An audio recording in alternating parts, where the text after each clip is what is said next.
संविधान के दायरे में रहकर शांतिपूर्ण तरीके से अगर हमें रोड पे उतरना पड़ा, जब सीजेपी इतने दिन बैठ सकती है तो दलित तो बड़े पैमाने पर तैयार है भाई। किसान पहले बैठ चुका है, दलितों की बारी, दलित तैयार है। लेकिन किसी प्रकार से हम 1 इंच भी अपने मांग के, अपने अधिकारों के प्रति पीछे हटने वाले नहीं है। जहां पर आज हम लोगों ने आरक्षण बचाओ आंदोलन की शुरुआत कर रहे हैं कि आरक्षण बचाओ आंदोलन, तो ऐसा क्यों करना पड़ रहा है? वो जो लोग आरक्षण हटाओ कार्यक्रम चला रहे हैं इस देश के अंदर, क्या वो ये जानते हैं कि इस देश के अंदर दलितों की स्थिति क्या है?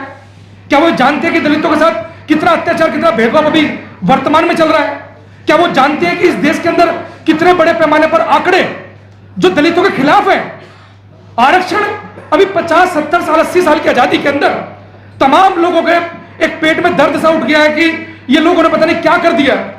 शहरों को आप लोग देख रहे हैं कि गांवों की स्थिति, आज भी दलित चप्पल पहन के नहीं निकल सकता, ऐसी स्थिति बड़े पैमाने पर दिखाई दे रही है। और आरक्षण को लेकर, आरक्षण हटाओ को लेकर कार्यक्रम बन गया। लेकिन इस देश के अंदर जो लोग पेज बन रहे हैं, जैसे सीजेपी के तर्ज पर यह पेज बना कि आरक्षण हटाओ, उनको लगा कि इसी तर्ज पर लोग इकट्ठा हो जाएंगे। उनको लगा इसी तर्ज पर, चाहे वो संघ हो, चाहे बीजेपी हो, चाहे आरएसएस हो, उनको लगता है कि इसी तर्ज पर हम लोग लोगों को इकट्ठा कर कि हम लोग एक बड़ी मूवमेंट खड़ी कर देंगे। जैसे आप देख रहे हैं कि 24 घंटे के अंदर 5.8 मिलियन के आसपास जो है मतलब सब्सक्राइबर हो चुके हैं। लेकिन मैं सब मानता हूं कि आंकड़े सारे के सारे एक तरीके से देश को मोबिलाइज करने के लिए, देश को फर्जी आंकड़े दिखाए जा रहे हैं, ताकि जिस कारण से देश के अंदर एक मतलब ऐसी स्थिति पैदा हो कि लोग आंदोलन के लिए आए। लेकिन मैं आपके इस प्रेस वार्ता के माध्यम से बोलना चाहता हूं कि उन तमाम लोगों को इस देश के वो तमाम आंकड़े देखने पड़ेंगे जो आरक्षण हटाओ के लिए आंदोलन करने की तैयारी कर रहे हैं। उनको सबसे पहले उस आंकड़ों पर नजर मारनी पड़ेगी कि जहां पर दलितों की स्थिति क्या है। आज भी दलितों की स्थिति इस देश के अंदर यह है कि वो पानी नहीं पी सकता। आज भी दलितों की स्थिति यह है कि वो सार्वजनिक रोड पर, सार्वजनिक शमशान घाट पर वो अपने घर के व्यक्ति को चला नहीं सकता। तो ऐसी स्थिति के अंदर आप ये देखिए, आरक्षण समानता के लिए लाया गया। आरक्षण समानता के लिए होगा। आपने देखा होगा, मैं आपको एग्जांपल देता हूं, आपने देखा होगा कि जब पहलवान कुश्ती करते हैं या जितने भी एथलीट कोई कार्यक्रम करते हैं, अपनी फाइट करते हैं, तो वहां पर ना 100 ग्राम अगर वजन एक्स्ट्रा हो व्यक्ति का, सामने वाले खिलाड़ी का अगर 100 ग्राम वजन भी एक्स्ट्रा हो तो वो रिंग में फाइट नहीं कर सकता। उसको बोल देते हैं कि अनक्वालिफाई है, कि भाई इनकी समानता मैच नहीं हो पा रही, अगर ये लड़ेंगे तो दूसरे व्यक्ति के साथ अनजस्टिस होगा। इतना बड़े पैमाने पर, मतलब जहां पर 100 ग्राम का वजन कुश्ती के अंदर मायने रख रहा हो, और यहां पर हमारा प्रतिनिधि सुन रहे हैं। आज चाहे वो बीसीडी हो, चाहे वो तमाम तरीके से बार के मामले हो, या बड़ी बड़ी जितने भी हाई रैंकिंग साइंटिस्ट हैं, वहां पर हमारी क्या स्थिति है? हाई कोर्ट, सुप्रीम कोर्ट का आंकड़ा भी आपके सामने रखा। हम पूरे देश के अंदर आज मैं समझता हूं कि ऐसा आंदोलन या तमाम इस देश के लोगों को, और वो लोग मैं समझता हूं ज्यादातर अपर कास्ट के, सोनल कास्ट के लोग होंगे जो इस तरह की मूवमेंट को चला रहे हैं। क्या कभी आप लोगों ने देखा कि कोई अपर कास्ट के, सोन कास्ट के लोगों ने इस देश के अंदर ऐसी मूवमेंट चलाई हो जो ये चाहते हो कि इस देश के अंदर से जातिवाद खत्म कर देते हैं, इस देश के अंदर छुआछूत खत्म कर देते हैं? लेकिन ऐसी इस देश के अंदर कोई मूवमेंट हमें दिखाई नहीं देती जो ये मूवमेंट चलती हो कि इस देश के अंदर हम छुआछूत खत्म करेंगे, इस देश के अंदर हम जातिवाद खत्म करेंगे। लेकिन सिर्फ और सिर्फ आज इस देश के अंदर बड़े पैमाने पर नरेंद्र मोदी की सरकार जब चुनने जा रही थी 2024 के अंदर, एमपी बड़े मंच पर से ये बोल रहे थे कि बस एक बार हमें 400 पार करा दो, हम इस संविधान को बदल देंगे। मतलब उनकी मंशा जग जाहिर है। वो चाहते हैं कि संविधान की वजह से हम लोग लड़ पा रहे हैं, संविधान की वजह से हम लोग फाइट कर पा रहे हैं। वो लोग चाहते हैं कि इस देश के अंदर संविधान खत्म किया जाए। वो जानते हैं कि SC/ST एक्ट इस देश के अंदर SC के लोगों के लिए कितना जरूरी है। ये तमाम SC के लोगों से पूछ के देखो, SC/ST एक्ट होने के बावजूद हमारे साथ क्या स्थिति है। हमारी FIR दर्ज नहीं हो रही। दिल्ली देश की राजधानी के अंदर हमारे लोगों को इकट्ठा होकर बड़े पैमाने पर थाना घेरना पड़ता है, तब हमारी FIR होती है। तो देश के दूर दराज इलाकों की हमारी क्या स्थिति है? और इस देश के अंदर आंदोलन चलाया जाएगा कि आरक्षण हटाओ, संविधान हटाओ। मतलब सोच के देखिए कि देश को किस तरफ ले जाने की तैयारी की जा रही है। ये देश के अंदर मैं समझता हूं कि माहौल खराब करने की तैयारी की जा रही है। देश के अंदर एक तरफ बोला जाता है कि हम लोग तमाम इस देश के अंदर लोगों को मिलजुल कर रहना है, तमाम शांति से रहना है, तमाम लोग आगे बढ़े। लेकिन आगे बढ़ने का जो आधार है वो आरक्षण है। जब आगे बढ़ने का आधार को आप छीन लोगे और उसके बाद बोलो कि हमसे कंपटीशन करो। एक बच्चा जो मतलब पढ़ भी नहीं पा रहा है, एक बच्चे के साधन संसाधन बिल्कुल विहीन है, उसके फादर के 30 रुपए मंथली जॉब पर वो जॉब कर रहे हैं, आप भी भारत सरकार मतलब भारत के आंकड़े आप देखिए कि जहां पर 80 रुपए मतलब पर डे पर आज लोग जिंदा हैं, वो लोग जो सेंट स्टीफन के अंदर बड़े बड़े कॉलेजों के अंदर पढ़ रहे हैं, वो चाहते हैं कि उनसे मुकाबला हो, तो उनके लिए तो आरक्षण बनाया गया, उनके लिए तो बनाया गया कि वो लोग जो पिछड़ गए, जो लोग रह गए हैं, उनको बराबरी पे लाया जाए। लेकिन इस देश के अंदर ये बड़ा खतरनाक माहौल बनाया जा रहा है, इस देश के अंदर ये बड़ा खतरनाक षड्यंत्र लगाया जा रहा है कि किस तरीके से दलितों को दलित रखा जाए, किस तरीके से दलितों को इस देश के अंदर आगे जो बढ़ चुके हैं उनको दोबारा पीछे बढ़ाया जाए। और जबकि आगे की स्थिति क्या है, अभी बताया कि हाई कोर्ट के अंदर हमारा प्रतिनिधित्व क्या है 2008 से तो 2026 तक, अभी कोई दिल्ली हाई कोर्ट के अंदर मैं समझ रहा हूं एक भी जज एससी का नहीं है। आप ये देखिए सुप्रीम कोर्ट के अंदर स्थिति क्या है, जहां पर हमें होना चाहिए, आप वो हमें देख रहे हैं कहां पर, हमें देख रहे हैं ग्रुप डी की नौकरी पर, हमें देख रहे हैं क्लर्क की नौकरी पर, हमें देख रहे हैं सफाई की नौकरियों पर। तो वो जो जहां पे देखा जा रहा है, जहां पर आरक्षण की असल में जरूरत है, वहां पर तो हम नगन हैं, वहां पर तो हम शून्य हैं। हम तो इस मंच के माध्यम से, आज प्रेस वार्ता के माध्यम से बोलना चाहते हैं इस देश के अंदर आरक्षण बढ़ाया जाए। ये आंदोलन जो आरक्षण बचाओ का आंदोलन है ना, ये आरक्षण बचाओ के साथ साथ आरक्षण बढ़ाओ का भी आंदोलन है। और हम इस मंच के माध्यम से, इस प्रेस वार्ता के माध्यम से ये बोलना चाहते हैं उन तमाम लोगों को जो इस देश के अंदर ये चाहते हैं इस देश के अंदर से आरक्षण खत्म हो। मैं समझता हूं कि 5 मिलियन की जगह अगर जैसे सीजेपी के जो जितने मिलियन में जल्दी जल्दी बढ़े, इससे भी अगर डबल क्वांटिटी में बढ़ेंगे तो दलित इस प्रोटेस्ट को लड़ने के लिए पूर्ण रूप से तैयार है। और वो मानवतावादी लोग आज खड़े हो चुके हैं। हम किसी भी कीमत पर आरक्षण को भी, SC/ST एक्ट को भी संविधान के दायरे में रहकर शांतिपूर्ण तरीके से हम जो उचित होगा हम करने के लिए पूर्ण रूप से तैयार है। लेकिन हम ये बोलना चाहते हैं कि आप लोगों को समझना पड़ेगा, इस प्रेस वार्ता के माध्यम से बोलना चाहते हैं कि तो जो जितने भी लोग इस तरह का आंदोलन की भूमिका बना रहे हैं, जो लोग जुड़ रहे हैं, मैं समझता हूं कहीं ना कहीं उनको संविधान को समझने की जरूरत है। कहीं ना कहीं आरक्षण की जो परिभाषा है, आरक्षण का जो डेकोरम है, उसको समझना पड़ेगा। SC/ST एक्ट क्यों बना उसको समझना पड़ेगा। तब जाकर मैं समझता हूं कि जब वो लोग समझ जाएंगे, एक मोब है, उस मोब को मोबिलाइज किया जा रहा है दलितों के खिलाफ। और बड़े पैमाने पर आप देख ही रहे हैं कि बड़े पैमाने पर दलितों को लेकर समय समय पर ऐसी न्यूज, ऐसा सिस्टम लगातार निकल रहा है जिसमें दलितों को डाउन करने का मामला चल रहा है। अरे आज भी 70-80 साल की आजादी के बाद आप ये सोचिए, आईपीएस अधिकारी को, जैसे बताया, आईपीएस अधिकारी को 100 पुलिस वाले साथ रखने पड़ते हो तब बारात निकलती हो। घोड़ी पे चढ़ने पर, मूंछ रखने पर, भैंस पालने पर आज भी हमारी पिटाई चल रही हो और उसको बोला जा रहा है कि आरक्षण खत्म कर दिया जाए। मैं समझता हूं कि अभी नरेंद्र मोदी की तमाम सरकारें, या तमाम भाजपा, तमाम कांग्रेस, जितनी भी सरकारें रही, वो दलितों को, अभी भी नरेंद्र मोदी जी ने हमारे पैर धुए दलितों के, कि दलितों के पैर धुए। वो बोल रहे हैं कि दलितों को मत मारो, मुझे गोली मार दो भाई। नरेंद्र मोदी जी बोल रहे हैं, क्यों बोल रहे हैं?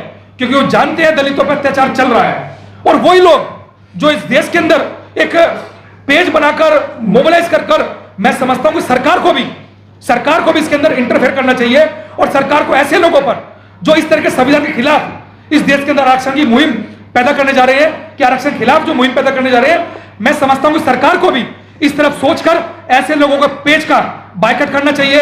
अभी अगर सही दृष्टि में सरकार के खिलाफ कोई मामला बनता है तो सरकार मीडिया के माध्यम से उसको बैन कर देती है, सरकार उनके मतलब ट्विटर अकाउंट को उड़ा दिया जाता है। तो ऐसे ही मैं समझता हूं कि ऐसे पेजों को अब उड़ाने की जरूरत है, ऐसे पेजों को हटाने की जरूरत है जो संविधान के खिलाफ और तमाम तरीके से आरक्षण खिलाफ, SC के खिलाफ ये मुहिम इस देश के अंदर बनाने की तैयारी कर रहे हैं। और हम इस देश की प्रेस वार्ता के माध्यम से उनको और तमाम लोगों को बोलना चाहते हैं कि दलित किसी प्रकार से भी अपने हक अधिकार को छीनने कतई नहीं देगा, हम उसके लिए तैयार हैं। एक NFS नॉट फाउंड सुटेबल और दूसरा मिनिमम क्राइटेरिया। NFS का जो कंसेप्ट है उसमें कोई जो वहाँ पर जो बैठते हैं इंटरव्यू के बेसिस पर तय करते हैं, उनको क्राइटेरिया तो है नहीं कि ये नॉट फाउंड सुटेबल है, ये नॉट सुटेबल नहीं है। अब वहाँ कोई उनका कोई ऑब्जेक्टिव ऐसा कोई क्राइटेरिया नहीं है। लेकिन जहाँ पर ये होता है कि 45% SC के लिए चाहिए, 50% OBC के चाहिए, 55% चाहिए जनरल के, ऐसा कई जगह होता है। वहाँ पर भी जो है वो ये इवॉल्व भी इसीलिए किया गया है जिसकी वजह से कि SC/ST के और OBC के लोग इसकी वजह से आना पाएँ। तो इनडायरेक्ट रूप से आरक्षण खत्म करने का ही NFS तरीका है इनका, और दूसरी तरीका है मिनिमम मार्क्स का कंसेप्ट लगा देना। आप, मैं IAS IPS की बात नहीं कर रहा, मैं बता रहा हूँ कि सब इंस्पेक्टर बहुत सारी वैकेंसी देखी हुई है जिसमें कि वो मिनिमम क्राइटेरिया कर देते हैं और जिसकी वजह से कोई सिलेक्ट नहीं होता। मैं आपको एक एग्जाम्पल देना चाहूँगा कि मैं दिल्ली में 2003 में जज बना। 2002 में जो वैकेंसी निकलती है दिल्ली में 65 वैकेंसी, हमारे बैच की जस्ट 65 वैकेंसी निकली थी। 65 में से जो है 25 वैकेंसी जो है रिजर्व थी, यानी कि 15% अदरवाइज दिल्ली में कोई केंद्र शासित प्रदेश है 15% एससी को मिलता है रिजर्वेशन और एसटी को मिलता है 7.5%, आप जो जानते हैं। और ओबीसी को रिजर्वेशन नहीं मिलता है नौकरियों में, यहाँ पर जुडिशरी में अभी भी नहीं मिलता, आज भी नहीं मिलता। तो 15% हम जो है 65 में से 15% 15 नहीं हो सकते, हम कम हो सकते हैं वो, क्योंकि पहले से बैकलॉग चला रहा है। इसलिए एसटी की वैकेंसी जो है जो 65 में 7.5% बहुत कम बैठेंगे, लेकिन 10 वैकेंसी थी। क्यों थी? क्योंकि पहले लंबे समय से दिल्ली जुडिशरी में उनकी भर्ती कर नहीं रहे थे, क्योंकि दिल्ली में मैं इस वक्त एग्जैक्ट बोल रहा हूँ सर 45% जो है एससी के लिए है और एसटी के लिए, और 50% मिनिमम जो है जनरल के लिए, या जनरल के लिए 45 है, एससी एसटी के लिए 40, ऐसा कुछ करके क्राइटेरिया है जो अभी तक चल रहा है। और अभी भी आज भी उस वक्त क्या हुआ कि 25% जो हमारी इस दिल्ली में पहली बार दिल्ली जुडिशरी के इतिहास में जब से जो है पंजाब से कट के दिल्ली जो है अलग से राज्य बना और दिल्ली हाईकोर्ट की स्थापना होती है, पहले दिल्ली जो हाईकोर्ट नहीं था, पंजाब हाईकोर्ट से गवर्न हुआ करता था। तो उसके जब दिल्ली हाईकोर्ट बनता है 1961 के आसपास की मेरे ख्याल से बात है शायद, तो उसके बाद में हाईकोर्ट बनता है, दिल्ली जुडिशल सर्विस पिक्चर में आती है, नहीं पहले पंजाब जुडिशल सर्विस हुआ करती थी। तो उसके बाद में अब तक जो है कभी भी एससी और एसटी का आरक्षण पूरा ही नहीं हुआ हमारे बेंच को छोड़ करके। हमारा बेंच जो आया उस वक्त जो चीफ जस्टिस थे, मैं उनका नाम बोल रहा हूँ, वो बाद में सुप्रीम कोर्ट के जज बने। इन्होंने जो है इस वजह से कि कैंडिडेट सेलेक्ट नहीं हो पा रहे हैं, क्राइटेरिया चेंज किया, जिसकी वजह 65 सेलेक्ट हुए, उसके बाद क्राइटेरिया और सिस्टम भी चेंज कर दिया उस चीफ जस्टिस के बाद में। और फिर हर साल, अभी भी इस साल भी अगर आप देखेंगे उसमें भी बैकलॉग की वैकेंसियाँ रहती हैं, वो कैरी फॉरवर्ड आके चलती रहती हैं। तो ये स्थिति पूरे देश में, उत्तर प्रदेश की मैं आपको बता रहा हूँ, उत्तर प्रदेश में हर जुडिशल सर्वोच्च न्यायिक सेवा में 40, 50, 60 वैकेंसी निकलती है, 2-3 के अलावा भर ही नहीं पाते ये, क्योंकि वहाँ भी ऐसी कर रखा हाईकोर्ट ने। तो बड़ी स्थिति खराब है। तो एनएफएस के माध्यम से या मिनिमम क्राइटेरिया लगा करके आरक्षण को इंडायरेक्ट रूप से खत्म, ये वैसे कर नहीं सकते हैं, तो इंडायरेक्ट रूप से खत्म करने की इनकी साजिश है। नहीं, रिजर्वेशन दिल्ली में तो 15% है और 7.5% एससी और एसटी को मिल है, अभी भी प्रोविजन यही है। वैकेंसी उसी आधार पर निकलती भी हैं, बैकलॉग होता है तो उसमें ऐड होकर के आगे आती है, तो कैरी फॉरवर्ड सिस्टम होता है। संविधान में संशोधन बहुत पहले हो चुका है, अब जो वैकेंसी खाली रह जाती है वो आगे कैरी फॉरवर्ड होती चलती है, वो कन्वर्ट नहीं हो सकती जनरल कैटेगरी में। क्या करें? Family, one family, second family, there is no concept in constitution. सवाल ये नहीं कि परिवार में से कितने लोगों को रेशे मिलना चाहिए, सवाल है ही नहीं। सवाल ये कि जो अंडरसिबिलिटी और कास्टिंग चल रहा है वो मेन क्राइटेरिया है, उसको हमें भूलना नहीं चाहिए। आप अगर इसे इकोनॉमिक आधार पर लेकर चलेंगे तो 10% में जाइए ना, 10% की बात करिए। हमारे साथ टोटल अनकॉन्स्टिट्यूशनल जो है 10% का सिस्टम था, संविधान ने कभी भी इसको रिकॉग्नाइज नहीं किया कि आर्थिक आधार पर, सिर्फ आर्थिक आधार पर आरक्षण हो ही नहीं सकता। आर्थिक आधार पर आप और चीजें दे सकते हैं, फैसिलिटी। आरक्षण बहुत डिफरेंट है। ये भारतीय जनता पार्टी की सरकार ने, आपको पता होगा, जब मंडल कमीशन का जो लागू किया गया था बीबीसी सरकार ने, उस वक्त भी 10% आरक्षण की व्यवस्था आर्थिक आधार पर करी गई थी, लेकिन सुप्रीम कोर्ट ने कह दिया था कि नहीं, ओबीसी को आरक्षण कॉन्स्टिट्यूशनली वैलिड है, लेकिन जो आर्थिक आधार पर 10% आरक्षण कर रखा है दैट इज अनकॉन्स्टिट्यूशनल। आर्थिक आधार पर कोई भी आरक्षण दिया ही नहीं सकता। इसीलिए मोदी जी ने बिना किसी डिमांड के, बिना किसी प्रोटेस्ट के, बिना किसी आंदोलन के, बिना किसी आवाज के आर्थिक आधार पर संविधान में संशोधन करके दिया है। संविधान में संशोधन, आपको यही पता होगा, 5 जजों की बेंच में से 2 जजों की बेंच ने इसके अगेंस्ट थी। उसमें यह भी कहा था कि भाई ये जो आपने क्राइटेरिया मान रखा है ये टोटली जो है, जो संविधान के बेसिक प्रिंसिपल्स और इंटरनेशनल लॉ है उसके टोटली अगेंस्ट है।